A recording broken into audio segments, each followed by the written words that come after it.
Hello students. तो चलिए शुरू करते हैं अपना पहला चैप्टर जिसका नाम है some basic concepts of chemistry, मतलब रसायन विज्ञान के मूलभूत सिद्धांत। रसायन विज्ञान के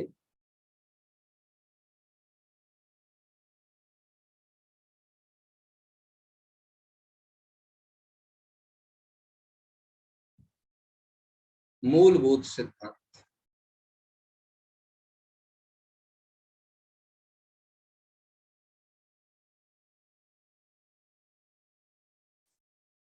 प्रारंभ में आपको सिर्फ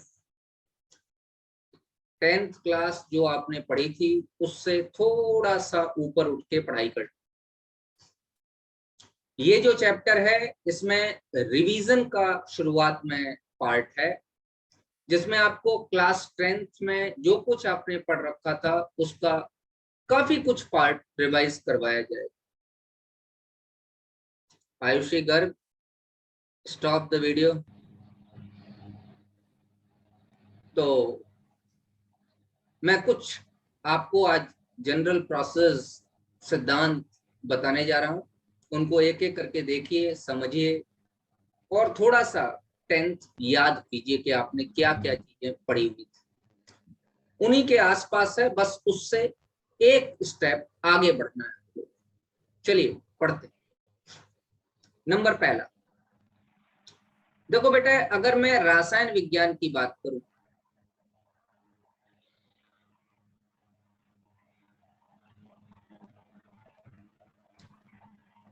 तो पूरी की पूरी रसायन विज्ञान तीन चीजों से मिलकर बनी हुई।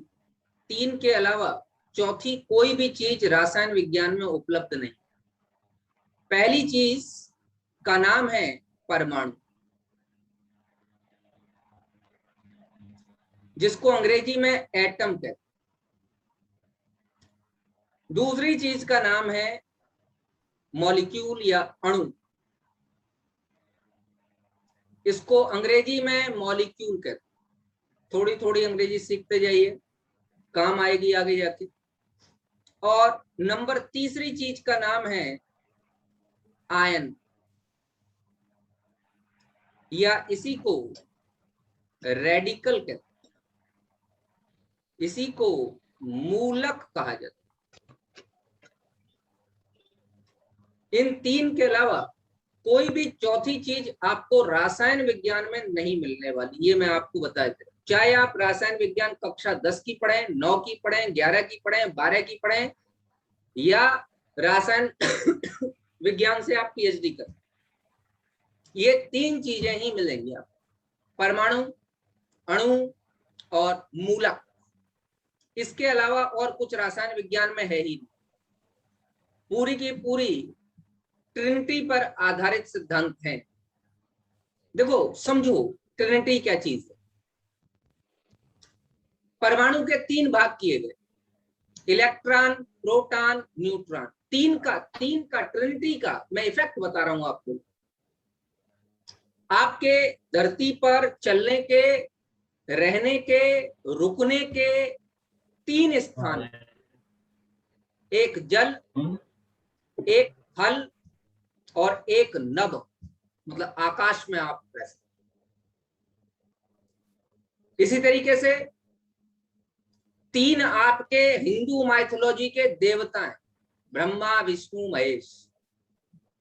ये पूरा ट्रिनिटी का कॉन्सेप्ट है, ध्यान रखिए। तीन फंडामेंटल क्वांटिटी मैंने बताई, इलेक्ट्रॉन, प्रोटॉन, न्यूट्रॉन। तीन जगह मैंने बताई, धरती, जल, वायु, आकाश। आकाश में रुक सकते हो, हवाई जहाज में चलते हो नहीं चलते, वहां भी रुक सकते। ये कॉन्सेप्ट ही ट्रिनिटी का है, हमारा साइंस का। आवेशों की बात करें तो तीन व्यवस्थाएं संभव है, धनावेश, ऋणावेश, अनावेश। कोई आवेश नहीं, इसके अलावा और कोई व्यवस्था संभव नहीं। ये आप ध्यान से देखिए। तो चलिए कुछ बातें हम लोग इसकी करते हैं। सबसे पहले हम जिसकी बात करने जा रहे हैं वो है परमाणु, या इसी को हम लोग कहते हैं एटम।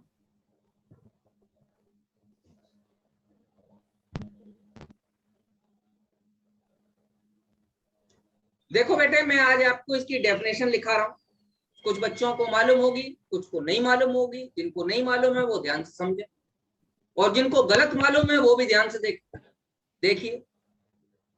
द्रव्य का वह सूक्ष्मतम कण, मैंने ये नहीं लिखा कि सूक्ष्मतम कण, मैंने लिखा है वह सूक्ष्मतम कण, मतलब इसके आगे एक प्रॉपर्टी बता रहा हूं। वह सूक्ष्मतम कण जो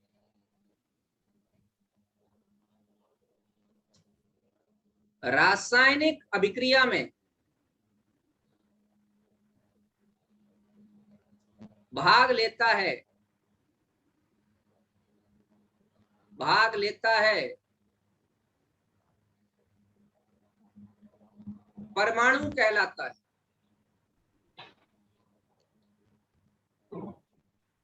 ध्यान रहे, परमाणु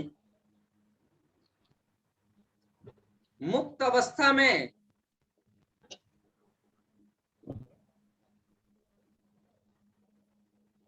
उपस्थित रह भी सकता है और नहीं भी रह सकता।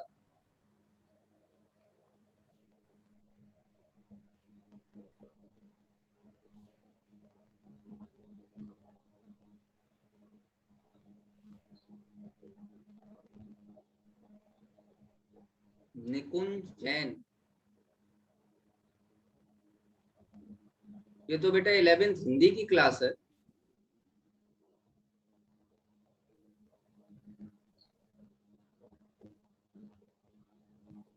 एक मिनट,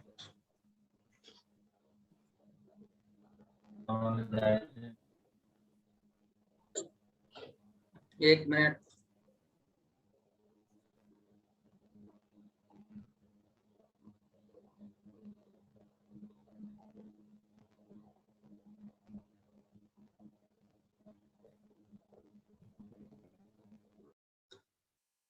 तो मैंने आपको बताया कि परमाणु द्रव्य का वह सूक्ष्मतम कण है जो रासायनिक अभिक्रिया में भाग लेता है।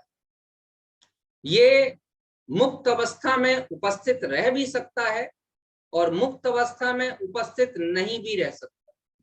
अधिकांशतः परमाणु मुक्त अवस्था में उपस्थित नहीं होते, सिर्फ नोबल गैस, अक्रिय गैसों के परमाणु ही मुक्त अवस्था में उपस्थित होते हैं। तो इस बात को भी आप लोग लिख लीजिए, इस बात को भी लिखिए।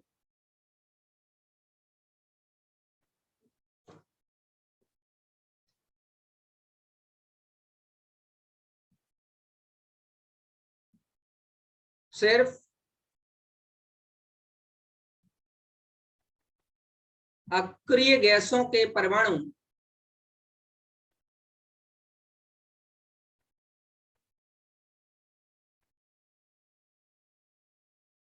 मुक्त अवस्था में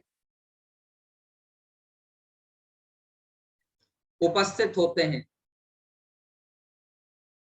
मतलब अन्य किसी के भी परमाणु मुक्त अवस्था में उपस्थित नहीं होते। ये बात ध्यान रखने का।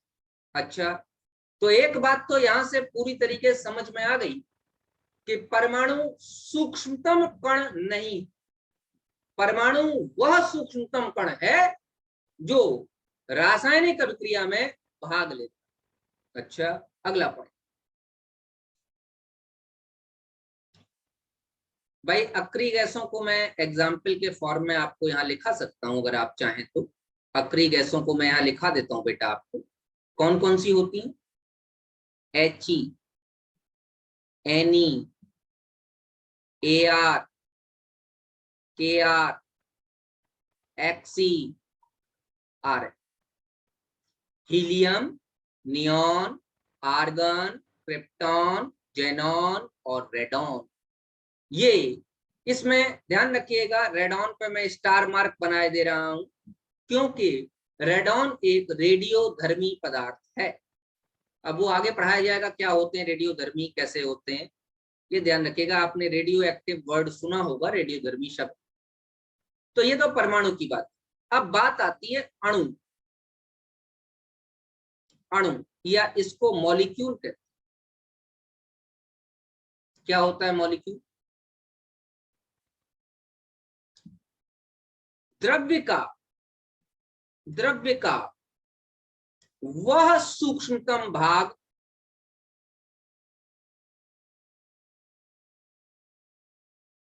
जो मुक्त अवस्था में उपस्थित रह सकता है,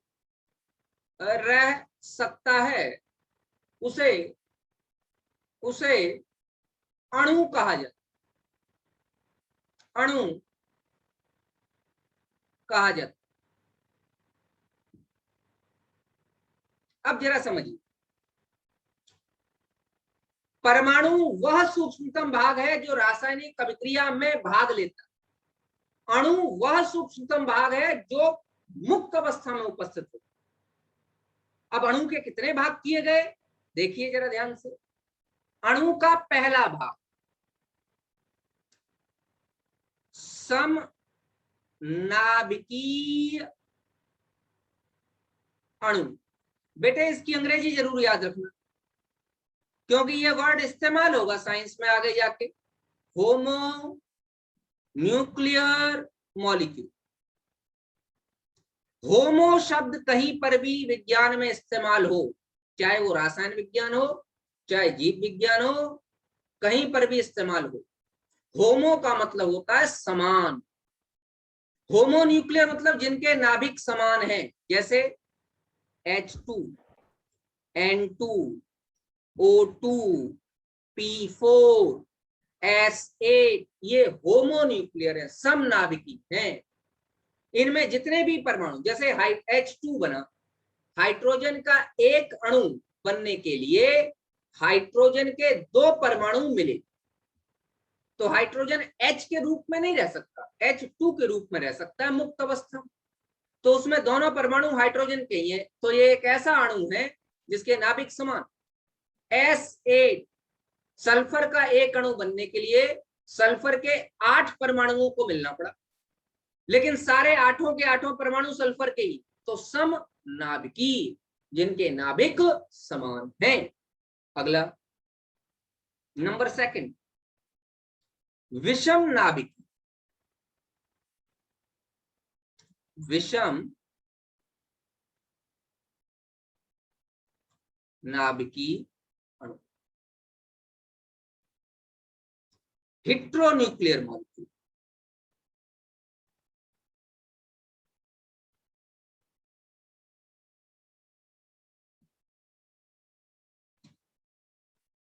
हेट्रो शब्द कहीं पर भी प्रयोग आए मतलब अलग अलग।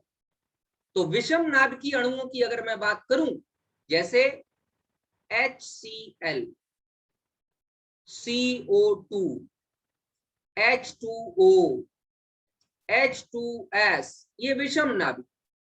ये एक अणु तो है, ये मुक्त अवस्था में उपस्थित तो होता है, जैसे जल का अणु, ये मुक्त अवस्था में उपस्थित तो होता है, लेकिन इसमें अलग अलग प्रकार के परमाणु हैं, अलग अलग प्रकार के नाभिक। तो अलग अलग प्रकार के परमाणु कौन से? 2 हाइड्रोजन परमाणु हैं और एक ऑक्सीजन परमाणु। हाइड्रोजन परमाणु का नाभिक ऑक्सीजन परमाणु के नाभिक से किसी भी तरीके से मिक्स नहीं है, मिलता नहीं है, तो दोनों ये क्या हो गए? विषम नाभिकीय अणु। तो अणुओं को 2 भागों में विभाजित किया गया, समनाभिकीय अणु और विषम नाभिकीय।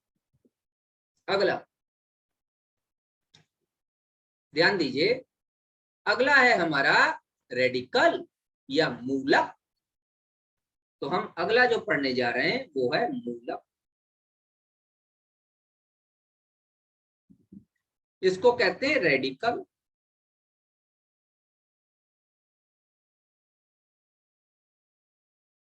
आपने शब्द सुने होंगे, अम्लीय मूलक, क्षारीय मूलक,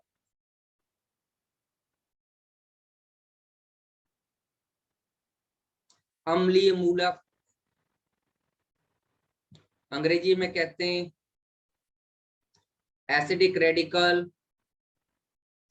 नंबर दूसरा है क्षारीय मूलक, अंग्रेजी में कहते हैं बेसिक रेडिकल। अब इसको जरा ध्यान से देखिए, अम्लीय और क्षारीय मूलक की कैसे पहचान करें, समझिए। बेटा एक क्रिया होती थी जिस क्रिया को हम कहते थे उदासीनीकरण अभिक्रिया, न्यूट्रलाइजेशन रिएक्शन, उसको जरा ध्यान से देखिए। ये है NaOH, इसकी हमने HCl से क्रिया करा। NaOH है बेस, मतलब क्षार। HCl है एसिड, मतलब अम्ल। क्रिया का नाम है उदासीनीकरण अभिक्रिया।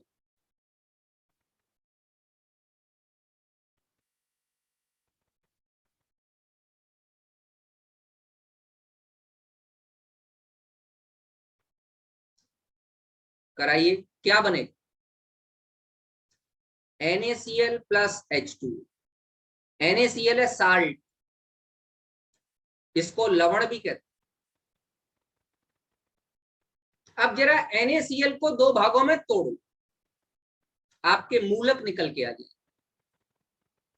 Na पॉजिटिव और Cl निगेटिव, ये आपके मूलक निकल के। तो जरा ध्यान से देखिए, Na पॉजिटिव किस प्रकार का है, कहां से आया? पहले तो धनावेशित आयन, और दूसरा आया कहां से? क्षार से। Na तो क्षार में उपस्थित था, इसलिए जितने भी धनावेशित होंगे, धनावेशित आयन होंगे, वे सारे के सारे क्षारीय मूलक कहलाते। और जितने भी ऋणावेशित आयन होंगे, Cl नेगेटिव, Cl कहां से आया? HCl। HCl क्या था? अम्ल, अम्ल से आया है। तो जितने भी ऋणावेशित होंगे वे सभी के सभी अम्लीय मूलक हैं। तो अब आपके पास दो प्रकार के मूलक हो गए, पहले क्षारीय मूलक और दूसरे अम्लीय मूलक। अच्छा, जरा अम्लीय और क्षारीय मूलकों की बात कर लेते हैं, कौन कौन से होते हैं और इनको किस तरीके से निरूपित किया जाता है। ये आयन है, ये आवेश के साथ निरूपित किए जाए, इनके ऊपर आवेश उपस्थित होगा। जरा ध्यान से देखिए,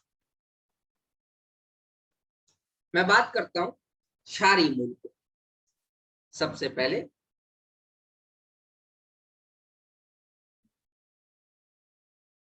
क्षारीय मूलक कैसे होंगे? धनावेशित होंगे। धनावेशित होंगे तो मुख्यतः किससे मिलके बने हुए होंगे? धातुओं से, क्योंकि धातुएं ही धनावेशित आयन बनाती हैं। तो चलिए देखो बेटा, सोडियम पर एक पॉजिटिव, पोटेशियम पर एक पॉजिटिव, पोटेशियम कहते हैं इसे। मैग्नीशियम Mg पे दो पॉजिटिव, कैल्शियम Ca पे दो पॉजिटिव, बेरियम Ba पे दो पॉजिटिव। अगर नई नाम मालूम है तो मैं लिख के दे रहा हूं, जिसका नाम sodium, potassium, magnesium, calcium, barium, इसी तरीके से Fe पे दो पॉजिटिव, फेरस, Fe पर तीन पॉजिटिव, फेरिक, इसी तरीके से Hg2 पर टू पॉजिटिव, मर्क्यूरस,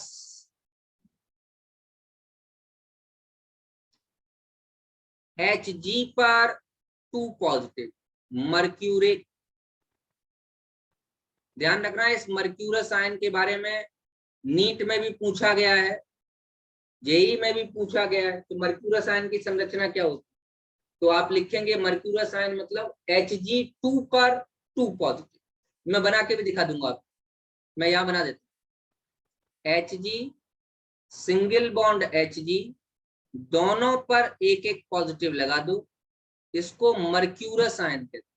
ध्यान रखो, मर्क्यूरिक Hg पर 2 पॉजिटिव, Pb पर 2 पॉजिटिव, प्लम्बस Pb पर 4 पॉजिटिव, प्लम्बिक। इसी तरीके से Cu पर 1 पॉजिटिव, क्यूप्रस। Cu पर 2 पॉजिटिव, क्यूप्रिक। अब जरा ध्यान से देखिए, इतना लिखने के बाद एक बात तो समझ में आ रही कि जहां कहीं पर कम आवेश, जैसे कॉपर पर 1 पॉजिटिव, तो उसको हमने कहा अस, क्यूपरस, अस का। कॉपर पर 2 पॉजिटिव, हमने कहा इक, क्यूपरिक। आयरन पर 2 पॉजिटिव कम है, तो हमने कहा फेरस। आयरन पर 3 पॉजिटिव ज्यादा है, हमने कहा फेरिक। समझ बता रही नहीं आ रही? अब ये तो सारी धातुओं की बातें। क्या कोई धनावेश या क्षारीय मूलक अधातुओं से भी बनता है? हाँ बनता है। NH4 पर 1 पॉजिटिव, इसको अमोनियम आयन कहते हैं। अमोनियम ये एक ऐसा क्षारीय मूलक है जो अधातुओं से मिलकर बना। नाइट्रोजन और हाइड्रोजन दोनों ही अधातु। तो अधिकांशतः 99.9% जितने भी क्षारीय मूलक बनेंगे, सारे के सारे धातुओं से मिलकर बनेंगे, क्योंकि धातुएं विद्युत धनात्मक, उनके ऊपर धनावेश आता। और अम्लीय मूलक ज्यादातर अधातुओं से मिलकर बनेंगे, क्योंकि अधातुएं विद्युत ऋणात्मक होती हैं और उन पर ऋणावेश। तो जरा ध्यान से देखिए, क्षारीय हो गए, अब मैं अम्लीय की बात कर।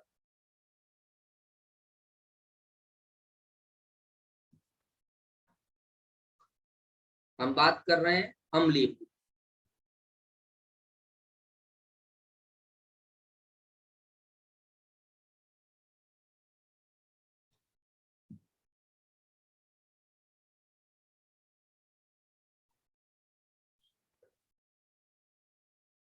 अक्षिता जैन,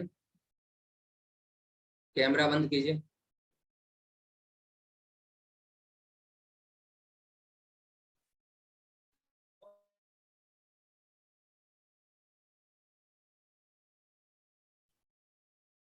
ध्यान दीजिए, Cl निगेटिव कहेंगे क्लोराइड है, Br निगेटिव ब्रोमाइड है। आइड शब्द का प्रयोग अधिकांश जगह किया जाए, जैसे ऑक्सीजन पर 2 निगेटिव, हम कहेंगे ऑक्साइड आयन। O2 पर 2 निगेटिव, कैसे बनेगा? O सिंगल बॉन्ड O और दोनों पर एक एक निगेटिव लगे, ठीक है ना? इसको कहेंगे परऑक्साइड।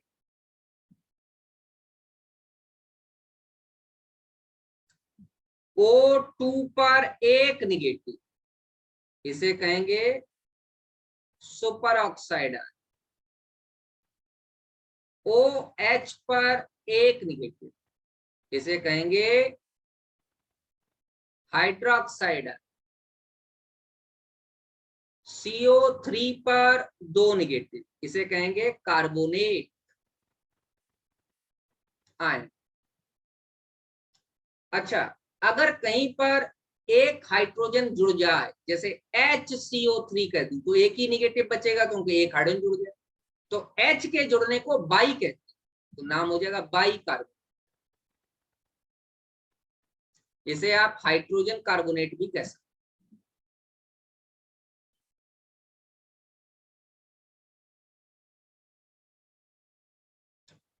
अगर SO4 पर 2 निगेटिव तो इसे कहेंगे सल्फेट।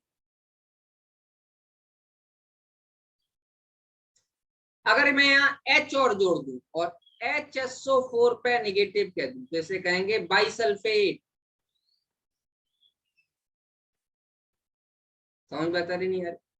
मैं कहता हूं CH3COO निगेटिव, इसे कहते हैं एसीटेट आयन। आयन लगाते रहना। COO negative, single bond COO negative, इसे कहेंगे ऑक्सलेट आयन।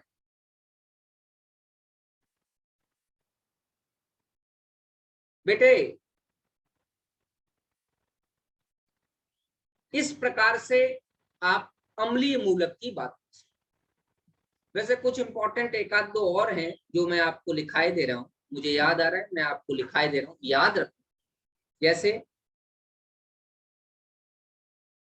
MnO4 पे निगेटिव, इस तरीके के आयन भी आपके पर मैग्नेट आयन के।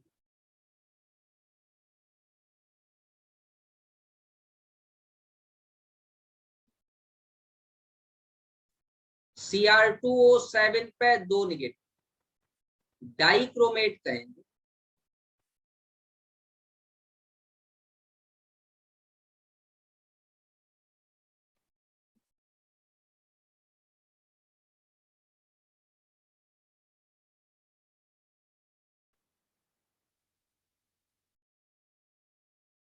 इस तरीके के आयन भी आपको मिले। चलिए अब आपके पास अम्लीय और क्षारीय मूलक हो गए। अगर अम्लीय और क्षारीय मूलक मिला दिए जाए तो आयनिक यौगिक हमारे बन जाए। तो फॉर्मेशन ऑफ आयनिक कंपाउंड या आयनिक,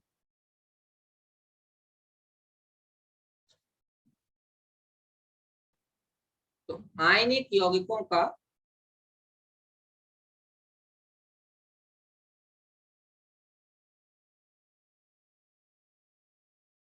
निर्माण।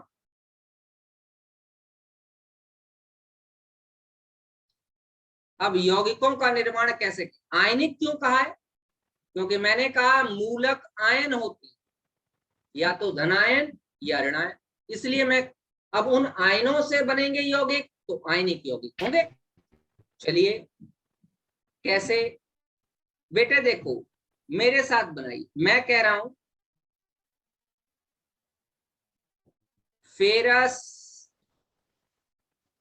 सल्फेट बनाना, कोई दिक्कत नहीं। फेरस आयन होता है Fe पे 2 पॉजिटिव, सल्फेट आयन होता है SO4 पर 2 निगेटिव। बेटा क्रॉस चार्जेस लगा देंगे, इस पर भी 2 आ रहा है और इस पर भी 2 आ रहा है, दोनों के क्रॉस लगा देंगे। क्या बन गया आपका? Fe2 SO4 का होल ट्वाइस। इसको सिंपल कर लो, 2 से 2 कट जाएगा, क्या बन जाएगा? FeSO। अच्छा मैं कहता हूं फेरिक क्लोराइड बनाना।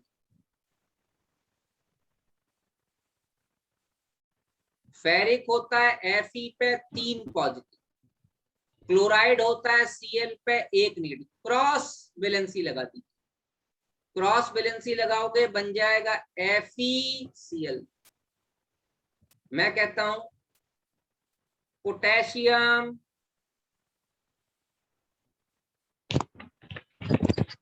सुपर ऑक्साइड बनाना।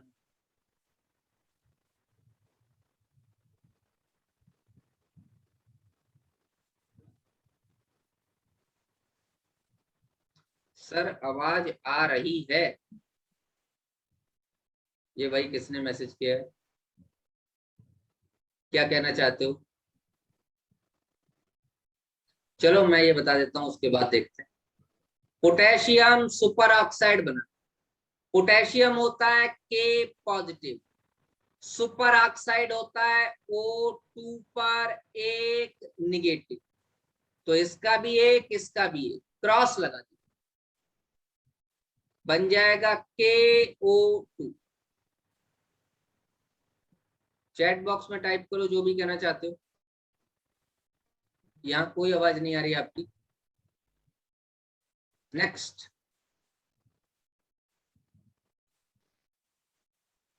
कैल्शियम कार्बोनेट बना,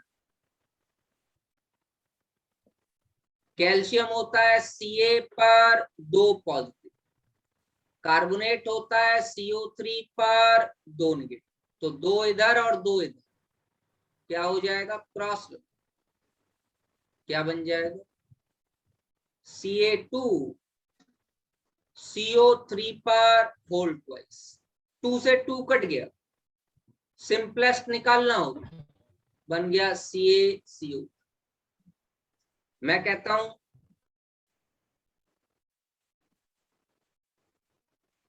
पोटेशियम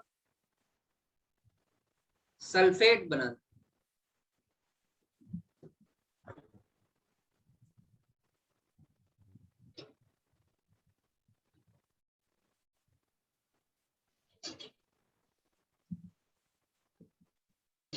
आपकी आवाज नहीं आ रही है,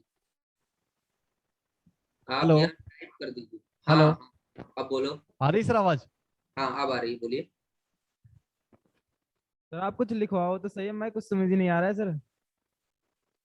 ये बेटा सामने जो शीट दिखाई दे रही है ये लिखा हुआ नहीं है क्या?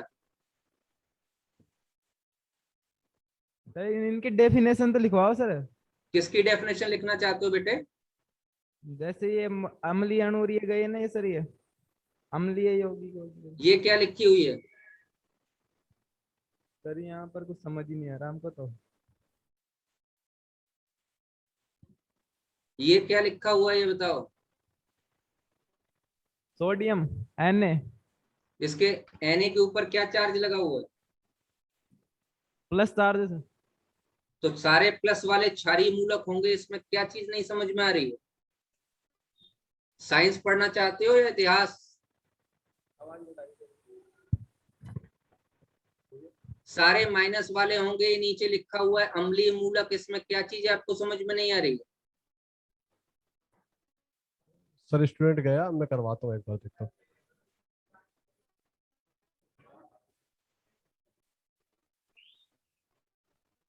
इससे ज्यादा नहीं लिखवाया जा सकता, ये मैक्सिमम है।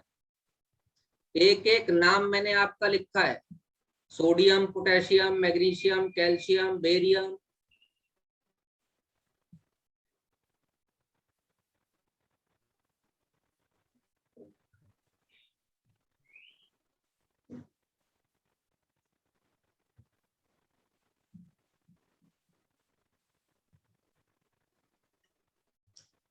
ये लिख लीजिए, पोटेशियम पे के पॉजिटिव और सल्फेट होता है SO4 पे 2 निगेटिव, तो यहां पर 1, यहां पे 2,